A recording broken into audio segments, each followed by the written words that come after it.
A história completa do Islã. A Península Arábica é uma vasta região desértica localizada entre o Mar Vermelho e o Golfo Pérsico. No período pré-islâmico, era uma área politicamente fragmentada e geograficamente isolada dos grandes impérios, mas com significativa importância comercial, pois conectava o Oriente ao Mediterrâneo e a África Oriental. Regiões como o Hijaz, o Iêmen e o Neged eram habitadas por povos nômades e tribos sedentárias. A sociedade árabe era essencialmente tribal. A lealdade era acima de tudo. Os laços de sangue determinavam status, proteção e justiça. O líder tribal governava por consenso e mantinha o equilíbrio de poder interno. O conceito de asabiá era central, e as disputas entre tribos frequentemente levavam a guerras prolongadas por honra ou vingança. A economia era sustentada por comércio de longa distância, especialmente em Meca, que era um entreposto entre a Síria e o Iêmen, criação de camelos e rebanhos, caravanas comerciais, como as do pai de Maomé,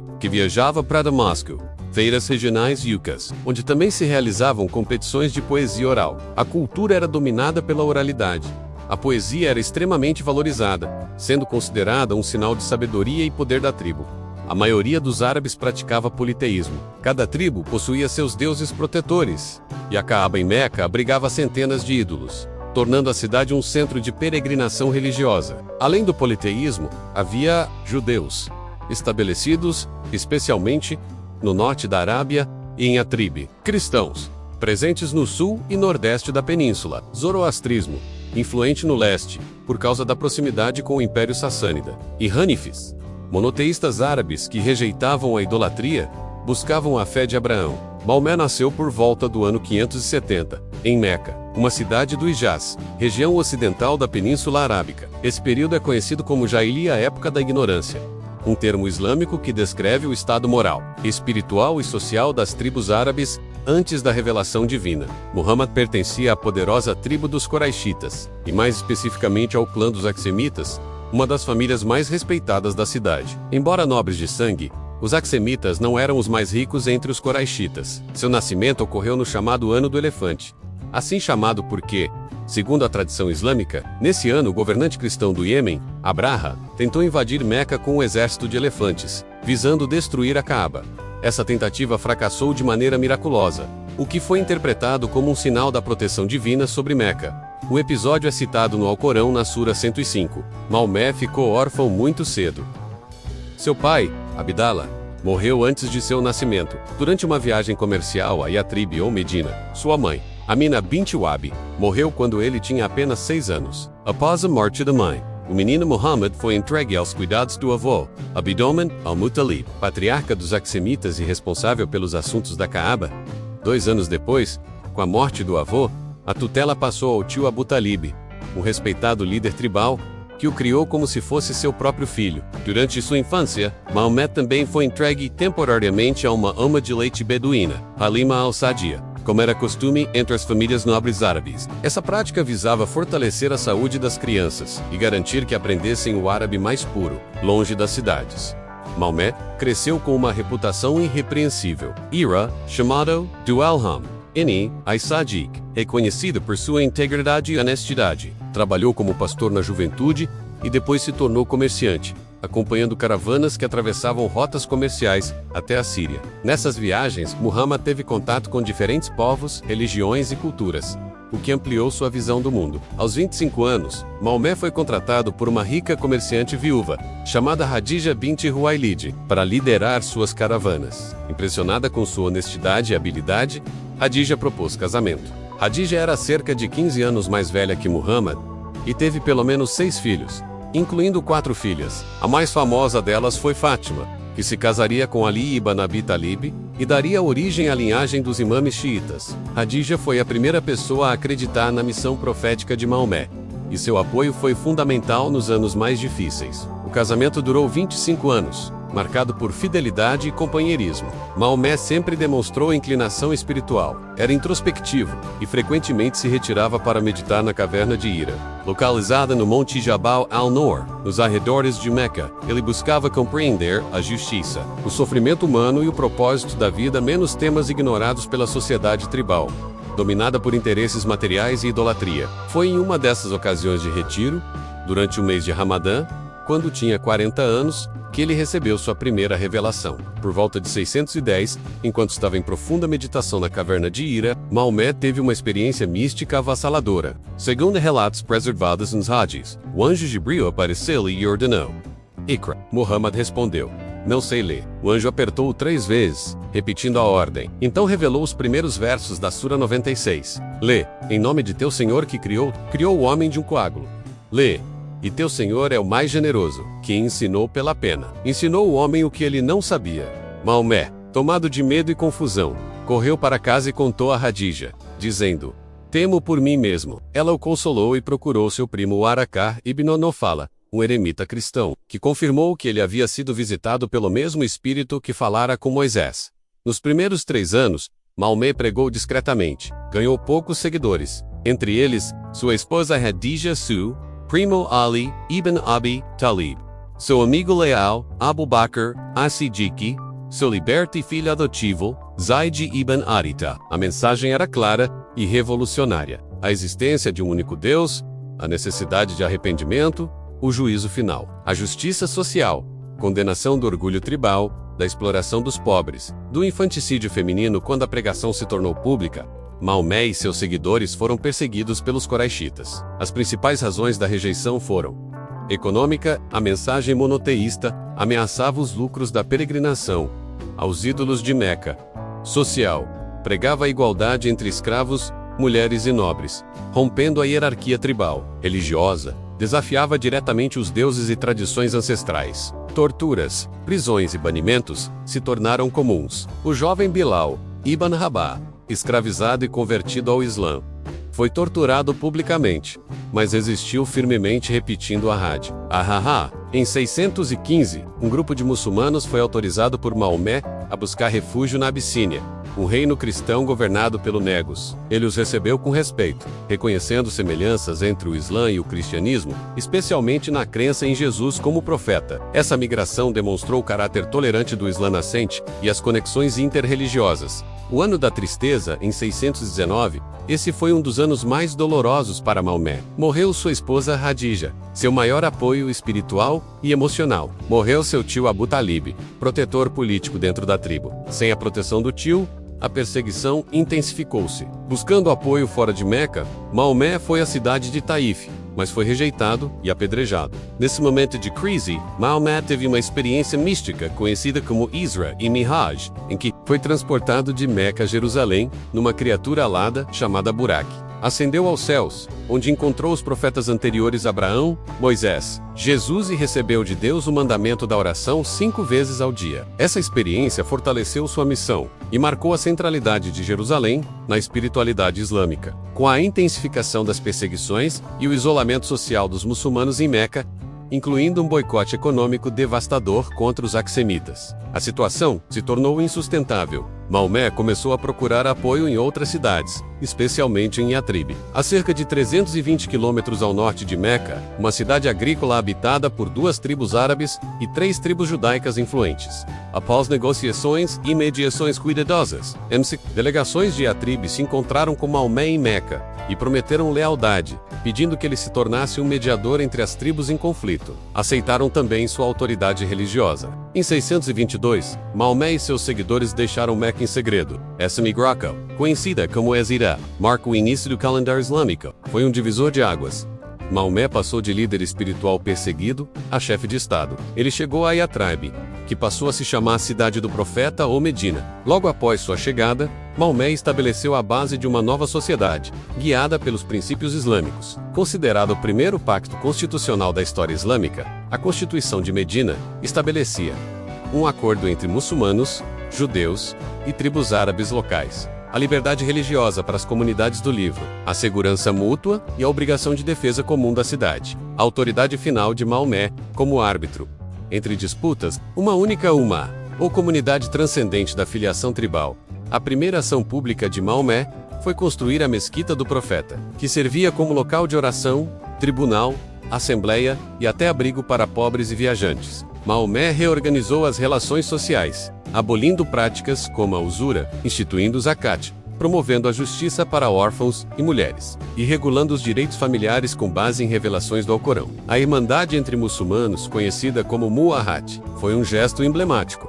Ele emparelhou os emigrantes de Meca com os convertidos de Medina para compartilhar moradia, bens e trabalho. Com a instalação em Medina, os coraixitas de Meca declararam Maomé um inimigo político. A situação escalou para confrontos armados. Começaram com ataques a caravanas coraixitas, que buscavam enfraquecer a economia de Meca. A Batalha de Badir, no ano 624, foi a primeira grande batalha entre muçulmanos e coraixitas. O exército muçulmano tinha 313 homens mal armados, e o exército coraixita, cerca de 1000 soldados. Apesar da desvantagem, os muçulmanos venceram. Essa vitória foi vista como uma confirmação divina do apoio de Allah à causa islâmica. Muitos líderes coraixitas morreram, e o prestígio de Maomé cresceu imensamente. Na Batalha de Uhud, em 625, tropas coraixitas comandadas por Abu Sufyan atacaram. Os muçulmanos estavam vencendo, mas arqueiros desobedeceram ordens e abandonaram suas posições. Resultado: derrota muçulmana parcial. Maomé foi ferido,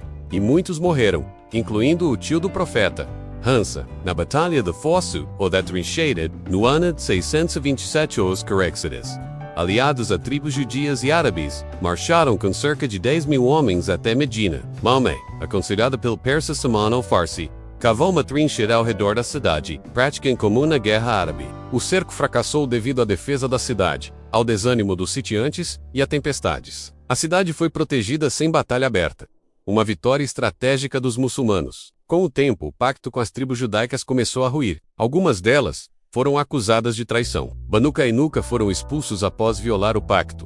Banu Nadir tentaram assassinar Maomé, também expulsos. Banu Qurayza participaram do cerco de Medina na Batalha do Fosso. Após julgamento, os homens foram executados, estimados em 600, e as mulheres e crianças, escravizadas. Esses eventos são polêmicos até hoje, mas Maomé argumentava que se tratava de traição militar em tempos de guerra. Maomé tentou peregrinar pacificamente a Caaba com seus seguidores. Os coraixitas barraram sua entrada. Após negociações tensas, assinou-se o Tratado de Hudaybiyah, trégua de 10 anos. Maomé voltaria no ano seguinte para fazer a peregrinação. Alguns viram isso como humilhação, mas Maomé considerou um avanço diplomático. O tratado permitiu a expansão pacífica do Islã por toda a península. 2 anos depois, em 630, os coraixitas violaram o tratado. Maomé marchou para Meca com 10.000 soldados, mas a cidade foi tomada sem resistência. Maomé declarou anistia geral, destruiu os ídolos da Caaba,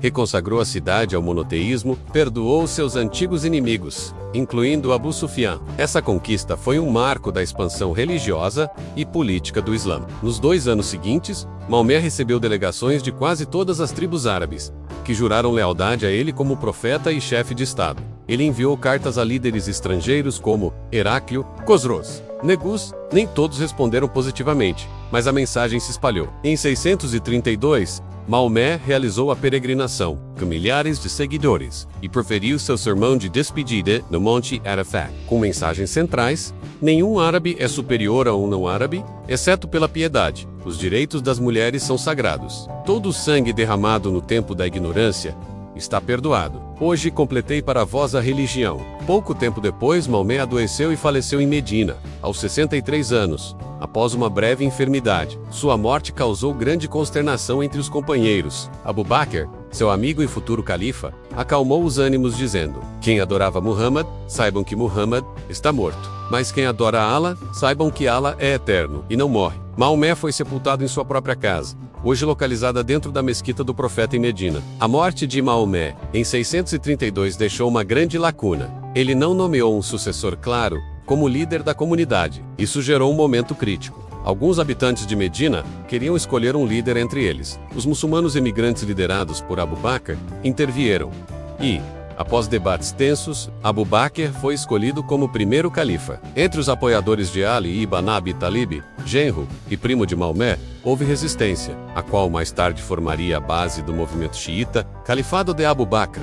Abu Bakr as-Siddiq, companheiro íntimo do profeta, foi eleito com apoio majoritário dos muçulmanos de Meca e Medina. Seu governo enfrentou, após a morte de Maomé, várias tribos árabes rejeitaram o pagamento do zakat, a caridade obrigatória, e afirmaram que seus pactos eram apenas com Maomé, não com o Estado Islâmico. Algumas seguiram falsos profetas como Musailima.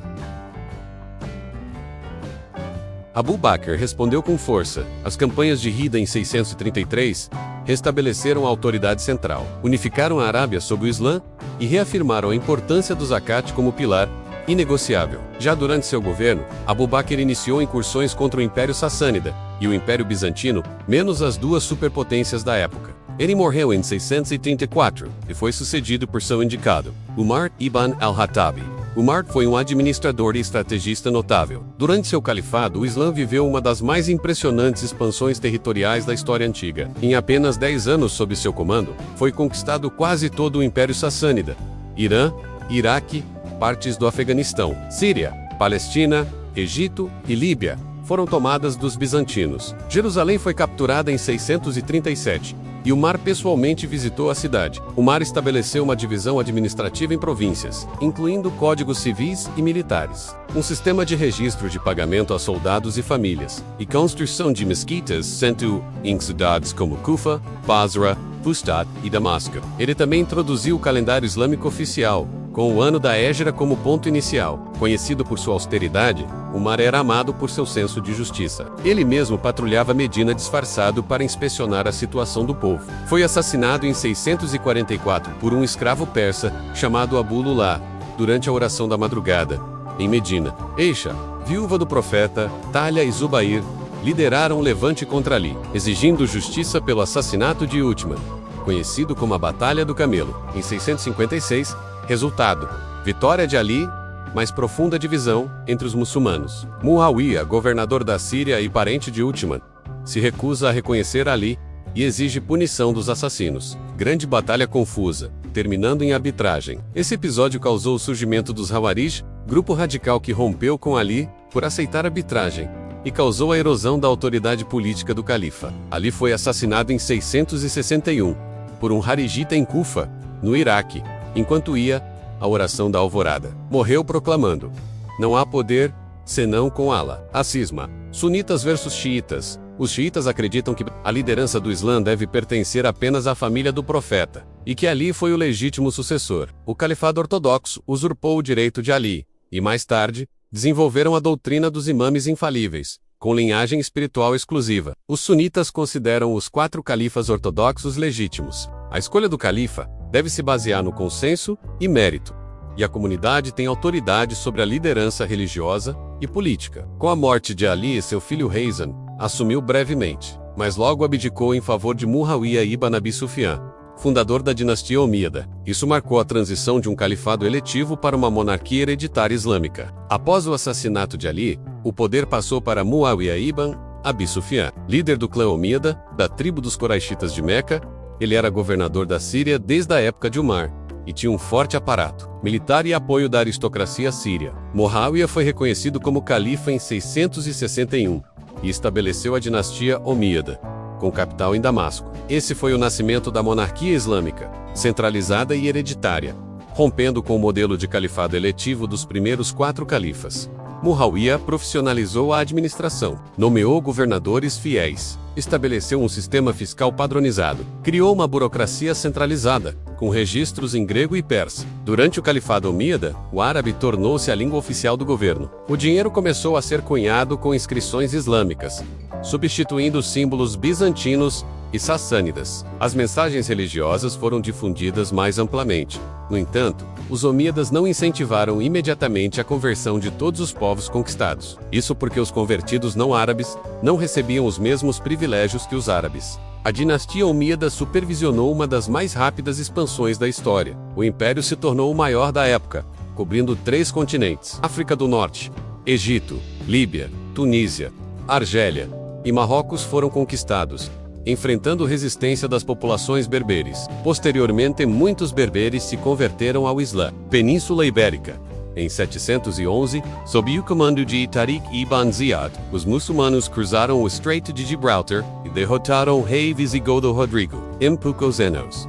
Dominaram quase toda a região, estabelecendo Al-Andalus, com Córdoba como capital. Chegaram até Tours, na França, sendo detidos por Carlos Martel em 732, na Batalha de Poitiers. Conquistaram Transoxiana, Afeganistão e partes da Índia. Penetraram profundamente no território do Império Bizantino, chegando a sitiar Constantinopla, mas falharam em 717 com resistência bizantina e apoio búlgaro. Apesar do foco militar, os omíadas investiram em obras públicas e arte islâmica. Construíram mesquitas monumentais, como a Mesquita de Damasco, a Grande Mesquita dos Omíadas, uma das mais antigas do mundo. Desenvolveram técnicas arquitetônicas baseadas em estilos bizantinos e persas, com elementos decorativos que evitavam imagens humanas, dando ênfase à caligrafia árabe e arabescos. Os xiitas consideravam os omíadas usurpadores ilegítimos. Eles defendiam que os únicos líderes legítimos eram os descendentes de Ali e Fátima, a filha de Maomé. A oposição culminou em eventos como a revolta de Hussein ibn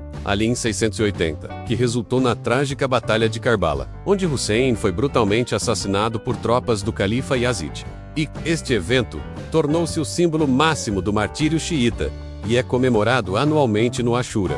Havia desigualdade com os Mawali, não árabes convertidos ao Islã, especialmente persas e berberes, que eram discriminados, pois pagavam impostos que os árabes não pagavam. Eram excluídos dos altos cargos e eram tratados como muçulmanos de segunda classe. Essas tensões étnicas e sociais geraram um ressentimento generalizado. Ao longo do século VIII, o movimento revolucionário começou a crescer nas províncias orientais, especialmente entre os xiitas e os persas convertidos, todos descontentes com a aristocracia árabe dos omíadas. Esse movimento foi liderado pela família dos abássidas, descendentes dela Abaziba, Abd-Amin al-Muttalibi, tio do profeta. A revolução começou no Horazan, região do atual Irã, Afeganistão e Turcomenistão. Sob o comando de Abu Muslim, os abássidas marcharam contra o califa omíada Marwan II.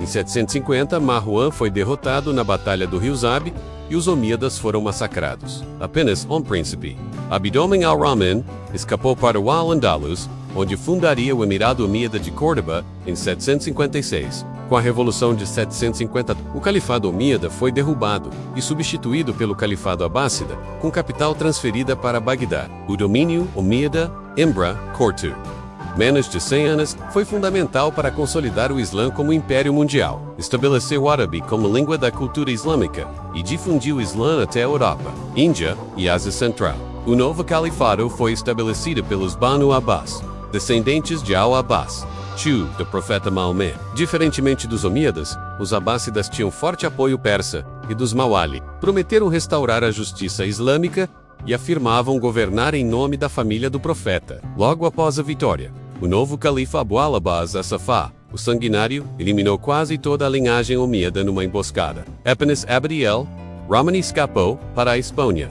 O segundo califa abássida, Al-Mansur, fundou a nova capital, Bagdá, às margens do rio Tigre. A cidade, conhecida como Madinat al-Salam, foi planejada como uma metrópole circular e se tornaria um dos maiores centros urbanos e intelectuais da história. Bagdá logo ofuscou Damasco e tornou-se a sede política e espiritual do mundo islâmico. Era cruzamento de rotas comerciais, culturais e científicas, e atraía estudiosos da Pérsia, Índia, Grécia, Egito e China. Durante o reinado do califa Harun al-Rashid, e sobretudo, seu filho Al-Mamun, o império entrou em sua fase mais brilhante. A Casa da Sabedoria foi fundada em Bagdá para traduzir obras do grego, siríaco, sânscrito e persa. Textos de Aristóteles, Platão, Hipócrates, Galeno e Euclides foram traduzidos para o árabe. A filosofia grega foi adaptada por pensadores muçulmanos, surgindo o falsafá. A filosofia islâmica, astronomia, medicina, química, matemática, engenharia e literatura floresceram. Al-Khwarizmi inventou a álgebra e contribuiu à trigonometria. Avicenna escreveu o cânone da medicina, usada por séculos na Europa.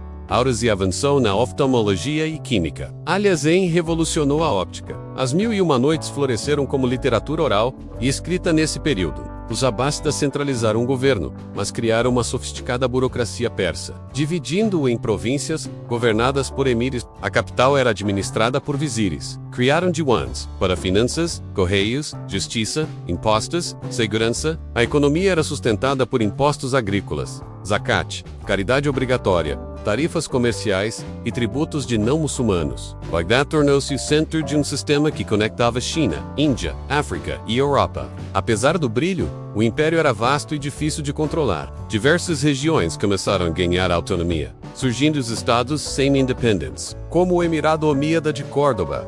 Na Espanha, culturalmente brilhante e independente, além dos Fatímidas, califado xiita no Egito, rival direto dos Abássidas. Buídas, dinastia persa xiita, que controlou Bagdá por um tempo. Samânidas e Gasnévidas no Irã e Afeganistão promoveram cultura e ciência em persa. O xiismo se consolidou como uma corrente rival, com teologia própria e forte presença no Irã. Surgiram movimentos como os ismailitas, zaiditas e os carigitas. O império viu rebeliões sufistas, revoltas camponesas e rixas internas. No século XI, os turcos seljúcidas, nômades recém-islamizados, tomaram o poder militar dos abássidas, mantendo-os como figuras simbólicas. Os seljúcidas derrotaram os bizantinos na Batalha de Manzikert e estabeleceram o sultanato de Rum na Anatólia, e fundaram as madraças e promoveram a ortodoxia sunita. Os reinos cruzados europeus tomaram Jerusalém em 1099, estabelecendo diversos estados cruzados no Levante. A resposta muçulmana foi lenta. A contraofensiva veio com Nur ad-Din e Salah ad-Din al-Ayyubi, que recapturou Jerusalém em 1187. As cruzadas enfraqueceram a unidade islâmica, mas também promoveram avanços culturais mútuos. Durante os séculos abássidas, o sufismo, corrente mística do Islã, floresceu. Enfatizava o amor a Deus, a ascese e a experiência espiritual direta. Fundadores como Junaids, Al-Ghazali, Rumi e Ibn Arabi influenciaram a espiritualidade de todo o mundo islâmico. As ordens sufis tornaram-se importantes vetores de islamização na África, Ásia Central e Índia. O golpe fatal ao califado abássida veio do leste. Os mongóis, liderados por Hulagu Khan, neto de Gengis Khan. Em 1258, os mongóis invadiram e saquearam Bagdá. Massacraram centenas de milhares de habitantes e executaram o califa Al-Musta. Sim, encerrando formalmente a dinastia. A destruição de Bagdá foi um dos maiores choques da história islâmica. Acabou com o centro espiritual, científico e político do mundo muçulmano. Os mamelucos, no Egito, protegeram membros remanescentes da família abássida e instalaram um califado cerimonial no Cairo. Embora sem poder real, esse califado foi um símbolo da continuidade espiritual. Apesar da decadência política, o legado abássida é profundo. Consolidação do Alcorão e das ciências religiosas. Formação das 4 escolas sunitas. Estabelecimento de um império que inspiraria os otomanos e outras potências. Fundação da ciência islâmica clássica. Disseminação do Islã por África, Ásia Central, subcontinente indiano e Sudeste Asiático. Houve um vácuo de poder após a queda de Bagdá. A destruição de Bagdá pelos mongóis em 1258 deixou o mundo islâmico sem um califado central unificador e isso provocou o declínio da unidade política da Ummah. A ascensão de estados independentes, que ainda se consideravam parte da civilização islâmica, e a perda de prestígio dos abássidas. Mesmo com a tentativa de restaurar um califado simbólico no Egito, após a queda de Bagdá, os mamelucos do Egito, que haviam se estabelecido como dinastia militar, resgataram membros da família abássida e instalaram em Cairo um califa com funções espirituais e simbólicas. Enquanto o sultão mameluco exercia o poder real, esse califado não tinha exércitos nem territórios. Era reconhecido como autoridade religiosa formal e servia para dar legitimidade aos sultões mamelucos. O Império Mameluco existiu de 1250 a 1517. Os mamelucos eram soldados escravos turcos e circassianos que tomaram o controle do Egito e da Síria. Eles são notáveis por resistirem aos mongóis, derrotando-os na Batalha de Ain Jalut na Palestina, primeira derrota significativa mongol no mundo islâmico. Recuperaram Damasco e outras cidades sírias, e expulsaram os últimos cruzados do Levante, tomando Acre em 1291. Encerrando efetivamente as cruzadas, os mamelucos fizeram do Cairo um novo centro de cultura e ciência islâmica. Construíram mesquitas, escolas, hospitais e mercados. Patrocinaram obras de fiqh, tafsir e gramática árabe. Apesar de sua força militar, os mamelucos enfraqueceram com o tempo por causa de lutas internas, pestes, como a peste negra, e falta de renovação tecnológica. Após a destruição de Bagdá, os mongóis do Ilkhanato Ramod II, descendentes de Hulagu Khan, governaram o Irã, Iraque e partes da Anatólia. A princípio pagãos, foram lentamente se convertendo ao Islã, especialmente sob Ghassan Khan, que adotou o islamismo sunita, promoveu a construção de mesquitas, escolas e caravanserais, e introduziu reformas administrativas com influência persa e islâmica. Esse processo de islamização dos mongóis também se deu em outras partes da Ásia, como no Kanato da Horda Dourada e no Kanato de Chagatai, expandindo o Islã entre turcos, tártaros e mongóis. Tamerlão, um conquistador turco-mongol da Ásia Central, fundou o Império Timúrida e foi responsável por guerras devastadoras. Timur invadiu e saqueou cidades como Delhi, Bagdá, Damasco e até Anatólia. Embora muçulmano, suas campanhas eram brutais, dizimando populações inteiras e construindo torres com crânios. Apesar da violência, os timúridas também patrocinaram estudiosos, cientistas e artistas. Ulugh, neto de Timur, construiu um dos maiores observatórios astronômicos da época. A caligrafia, pintura miniaturista e arquitetura islâmica floresceram sob influência persa. Durante esse período, o Islã também se expandiu pela África Ocidental, através de impérios como Mali e Songhai, com centros como Timbuktu, onde havia universidades islâmicas. No Sudão e Sahel, líderes muçulmanos patrocinavam a construção de mesquitas e escolas. Na Somália, Suazilândia e Costa Swahili, o Islã chegou via comércio no Oceano Índico. Após as invasões de Mahmud Ghazni e os conquistadores do norte, o Islã floresceu na Índia com o Sultanato de Delhi. Com diversos sultanatos muçulmanos que governaram o norte da Índia, houve a expansão do sufismo na Índia, com ordens como a Chishti e Suhrawardi, que converteram milhões de hindus ao Islã por meio de espiritualidade, música e convivência pacífica. Esse período lançou as bases para o surgimento do Império Mogol no século XVI. A partir do século XIII, o Islã chegou à Indonésia, Malásia, Brunei e sul da Tailândia, por meio de comerciantes, sufis e missionários. Reinos como Malacca e Samudra Passai tornaram-se centros islâmicos regionais. Hoje, a Indonésia é o país com a maior população muçulmana do mundo, fruto direto dessa fase de expansão pacífica e comercial. Durante esse período descentralizado, o sufismo tornou-se a forma dominante de prática islâmica para milhões. As ordens sufis não apenas ensinavam espiritualidade, mas criavam redes sociais, educacionais e comerciais. O fim do califado mameluco se deu em 1517, quando o sultão otomano Selim derrotou os mamelucos na Batalha de Ridania, tomando o Egito e absorvendo o califado abássida cerimonial do Cairo. Com isso, o título de califa foi transferido para os sultões otomanos, e o mundo islâmico entrou em uma nova fase de centralização, sob os otomanos. Começa a era dos três impérios islâmicos, otomano, safávida e mogol. O Império Otomano começou no final do século XIII com Osman, e líder de uma pequena tribo turca na Anatólia. Com o tempo, os otomanos derrotaram os bizantinos e tomaram Constantinopla. Expandiram-se pelos Balcãs, Oriente Médio e Norte da África, e estabeleceram uma monarquia islâmica poderosa e duradoura. O auge otomano viria sob o reinado de Suleimão, o Magnífico. Em 1517, Selim derrotou os mamelucos no Egito. O califa abássida cerimonial, Al-Mutawakil III, transferiu o título simbólico de califa para Selim. Assim, os sultões otomanos passaram a ser considerados califas, unindo o poder político, militar e religioso, fortalecendo a legitimidade do império e reunindo sob sua autoridade a maioria dos muçulmanos sunitas do mundo. 83. Organização e administração do Império Otomano. As comunidades religiosas, muçulmanos, cristãos ortodoxos, judeus e armênios tinham autonomia interna, com seus próprios tribunais e líderes. Cada grupo era millet, subordinado ao sultão. A Sharia era aplicada nos assuntos civis, especialmente entre muçulmanos, e o sultão também promulgava leis imperiais para questões administrativas. O exército incluía os janízaros, soldados de elite recrutados entre filhos de cristãos convertidos. A administração incluía vizires, governadores e cadis. Durante os séculos 16 e 17, o Islã otomano se expandiu e enfrentou os Habsburgos e cruzadas tardias. Os otomanos chegaram até os portões de Viena em 1500 e 29 e novamente em 1683, enfrentando alianças cristãs no sudeste europeu e mediterrâneo. Os safávidas impuseram o xiismo dos imamita como religião oficial no Irã. Os otomanos e safávidas travaram guerras sangrentas, marcando uma cisma duradoura entre sunitas e xiitas.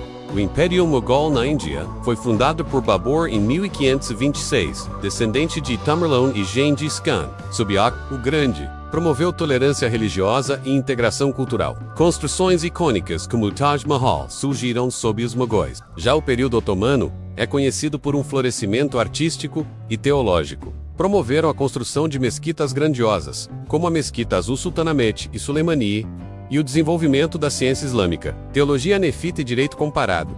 A partir do século XVIII, os otomanos sofreram derrotas contra russos, austríacos e britânicos, perdendo territórios nos Balcãs e no norte da África, além de revoltas internas com egípcios, árabes e armênios. O movimento de reforma, Tanzimat, realizou uma série de reformas legais, militares e educacionais, tais como igualdade legal entre muçulmanos e não muçulmanos e modernização baseada em modelos europeus. Mas as reformas também enfraqueceram a autoridade do califado e aumentaram tensões nacionalistas. Com o enfraquecimento político, o sultão Abdul Hamid II tentou reviver o califado como centro de identidade islâmica, combatendo o nacionalismo árabe, turco, armênio e curdo, e unir os muçulmanos do império e de fora sob a bandeira do Islã.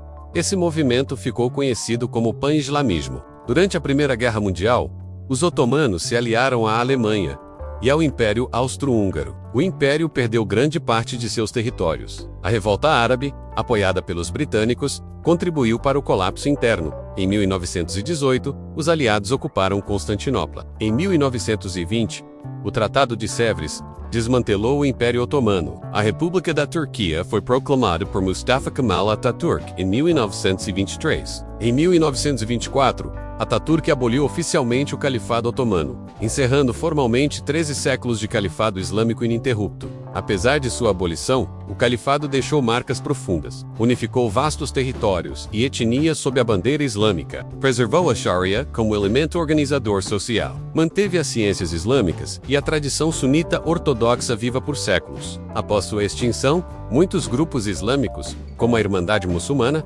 buscariam restaurá-lo ou substituí-lo por novas formas de liderança islâmica. Em 3 de março de 1924, o recém-fundado Governo da República da Turquia, liderado por Mustafa Kemal, aboliu oficialmente o Califado Otomano, encerrando uma instituição que durava, em diferentes formas, desde o tempo do profeta. Essa decisão gerou uma grande comoção entre muçulmanos ao redor do mundo, um sentimento de perda da liderança política e religiosa unificada, e o surgimento de debates sobre a necessidade ou não de um califa futuro. Com o enfraquecimento do poder otomano, a região árabe foi dividida em mandatos europeus, causando crescimento do nacionalismo árabe e lutas por independência em países como Egito, Síria, Iraque, Líbano e Palestina.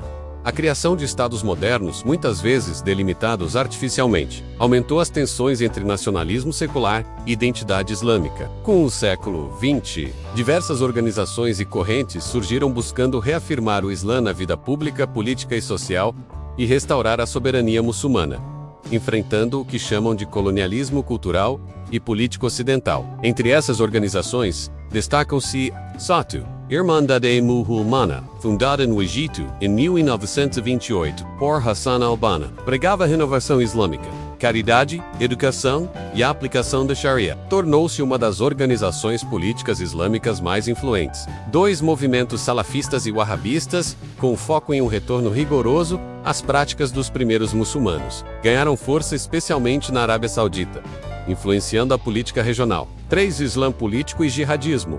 Desde os anos 1970, surgiram grupos que combinam militância política e violência, buscando a instauração de estados islâmicos, como o Irã pós-Revolução Islâmica, como a teocracia xiita e grupos como Al-Qaeda, Talibã e ISIS no cenário global. Muçulmanos migraram para a Europa, Américas e Austrália, formando grandes comunidades, levantando debates sobre integração, identidade e sua influência nas estruturas democráticas do Ocidente, contribuindo para o pluralismo cultural e debates religiosos modernos e intensos. Hoje, o Islã é a segunda maior religião do mundo, com mais de 1,8 bilhão de fiéis, diversa em culturas, línguas, tradições e interpretações. Os principais desafios e debates atuais envolvem reinterpretação dos textos sagrados à luz da modernidade, o papel do Islã na política global, conflitos sectários, direitos humanos e igualdade, o papel das mulheres e juventude, a luta contra extremismos e intolerância. A história do Islã é vasta e multifacetada, marcada por seu nascimento na Península Arábica, a expansão rápida e poderosa dos primeiros califados,